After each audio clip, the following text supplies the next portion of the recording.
நமஸ்காரம். ஸ்ரீ வைஷ்ணவத்தில் ஸ்வயம்பக்த க்ஷேத்திரம்னு உண்டு.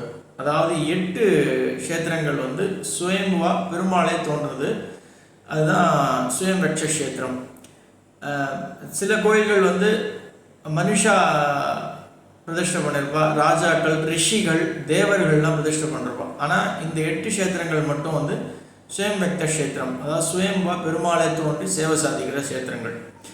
அது வடக்குலேருந்து பார்த்தீங்க அப்படின்னா நைமிசாரண்யம், அதாவது காட்டு ரூபில் வடிவத்தில் இருக்கக்கூடிய பெருமாள். அதுக்கப்புறம் புஷ்கரமில் நீர் வடிவத்தில் நமக்கு சேவை சாதிக்கக்கூடிய பெருமாள். அதுக்கப்புறம் கீழே பார்த்தீங்கன்னா பத்ரிநாத், அப்புறம் முக்திநாத், நேபாளில் சாலக்கிரகம் வடிவில் நமக்கு பெருமாள் சேவை சாதிப்பார். இந்த 4மே வடக்கு பாரத நாட்டில் இருக்கக்கூடிய சுயம்பக்த க்ஷேத்திரங்கள். கீழே வந்தீங்க அப்படின்னா திருப்பதி, வெங்கடமுடையான், அதுக்கப்புறம் ஸ்ரீமுஷ்ணம், பூவராக பெருமாள், கீழே இன்னும் ஸ்ரீரங்கம், ரங்கநாத பெருமாள், அதுக்கு கீழே நம்ம தெய்வநாயக பெருமாள், நாங்குநேரி, தோத்தாதிரி பெருமாள், வானமாமலை. இந்த 8 க்ஷேத்திரங்களும் ரொம்ப முக்கியமான க்ஷேத்திரங்கள், ஸ்வயம்பக்த க்ஷேத்திரங்கள்னு ஸ்ரீ வைஷ்ணவத்தில் உண்டு. அவசியம் போய் எல்லாரும் சேவிக்கணும். நன்றி.